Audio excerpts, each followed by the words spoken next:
I wish I had just pushed record right a second ago because I pushed record. No, I didn't. I was going to, and then another kid came in.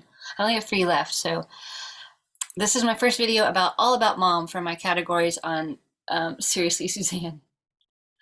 I'm sitting over here at my laptop and I was like, oh, I need to make a quick video. And look, I've got my box of new curriculum for the year, everything. So it's the week before Labor Day. We always start classes on September 7th or the day after Labor Day, whatever that is this year. And I'm trying to get ready.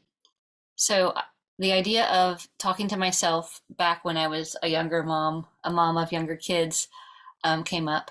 And so I wanted to talk about who I am now as a mother and who I was, and maybe this will encourage you.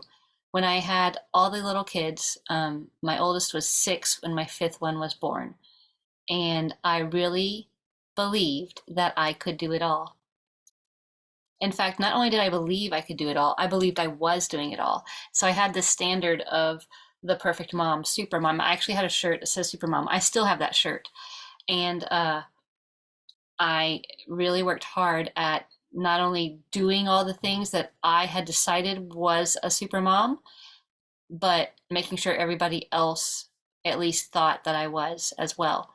The byproducts were good. Okay, the byproducts were good. I have really well behaved children. I had a clean house. I had well prepared meals at the table every night on time.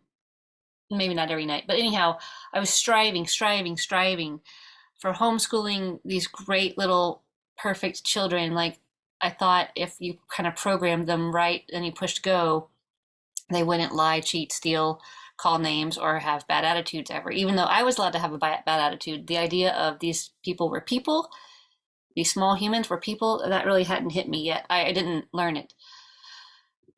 I was very tired, partly just because you're tired, right? Because it's very physical, that work of wiping several bottoms, like multiple bottoms a day, including your own, and feeding all these people, like some of them physically feeding, and then others physically feeding from your physical body multiple times and all the time. You know all the stuff. It was exhausting, and you felt like if your 6-year-old wasn't reading or doing Latin or something, then somehow you were failing.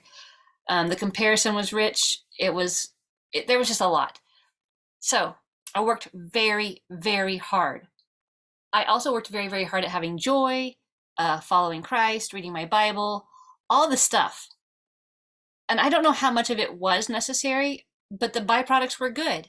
Well-behaved, compliant, obedient children. Not compliant. All of them weren't compliant, but most of the 5 were.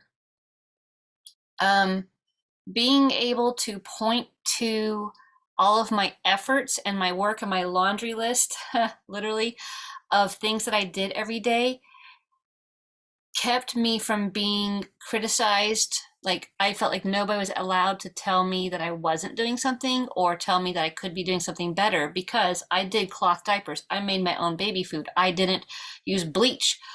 Like, I had all the litany of things that I did, honestly, almost to protect myself from anybody's criticism of failure. I have 2 mothers-in-law. 2 mothers-in-law. If you know them, don't tell them. Don't send this to them. It's okay. We've had it out. We're not like, it's okay. But man, when I'm a mother-in-law, I hope to be encouraging. That's all I'll say about that. But I had a lot of opinions and criticisms from a lot of places, some real and some perceived, and I wanted to make sure that nobody criticized me. I'm not sure why. I do know why. It was idolatry. The idol of motherhood. Man, a lot of good byproducts can come from you idolizing motherhood. But the thing is, Christ doesn't require you to worship anybody but Him, but God. And the requirement of motherhood, whew, not only was I the worshiper of motherhood, but that means I'm also the idol, right? I'm the God. And when you lay that down and when you break that off of you and you say, you know what, there are no standards. Can you hear that? There are no standards, right? I don't know that I would have been able to hear that. I hope you're better than me. I hope that you're better than me at listening and learning. I was very unteachable. And now as a mother, so if I could talk to me back then when I was full on in idolatry of motherhood, I wish I had somebody that I would have listened to. I had lots of somebodies, but I don't know that I would have listened to any of them. So maybe you can listen to me because I'm not actually sitting there and you don't have to impress me. You have nothing to prove. I have nothing to prove. I am redeemed. My children, all 5, are redeemed. My husband is redeemed.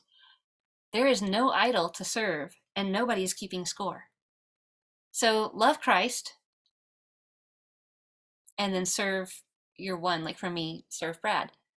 Love Christ, all the other stuff, right? If I see my children as humans, as children of God, and I'm just doing what's best for them in this moment, and I don't have this nebulous list of standards, what does that even look like?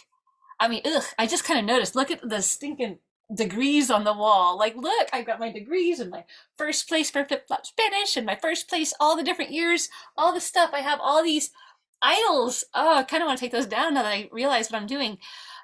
I mean, should I show you the rest? But here. Oh. I say I'm not an idolater. Oh, it's so messy. Oh, here's a big, look at all this stuff. All my chickens. That back there is a list of goals that I'm not reaching. That top one, that very top goal says April. It's August. It's the last day of August. Okay, so if I could talk to me back when I was a mom of 5 littles. So my baby now is 14 and my oldest will be 21 in the next couple of months. 20, so he's 20.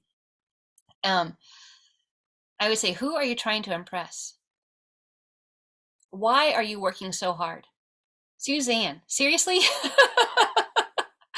Seriously, Suzanne, what are you doing? And the truth is, I wouldn't have heard me. I would have said, who do you think you are? I do cloth diapers.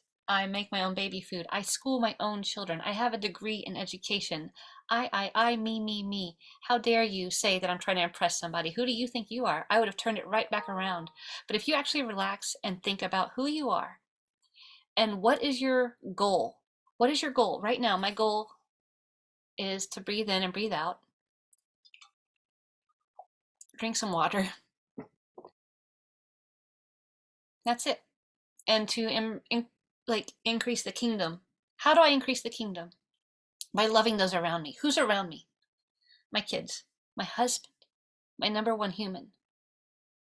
Who should be valued? My number one human, my guy. He is valuable. He is my number one after Christ. Then the kids. But you know what? If I'm valuing my number one guy, my kids are gonna be valued because he loves them. And so once you stop looking at what should, like if you have a lot of shoulds in your life, get rid of it. There are no shoulds. There is no should. Just think about what you're doing right now and how you can love Christ. And then the rest will come. So if you stop looking at whatever that looks like, that perfect mother, who is that? She doesn't exist because you already are your perfect mother for your children.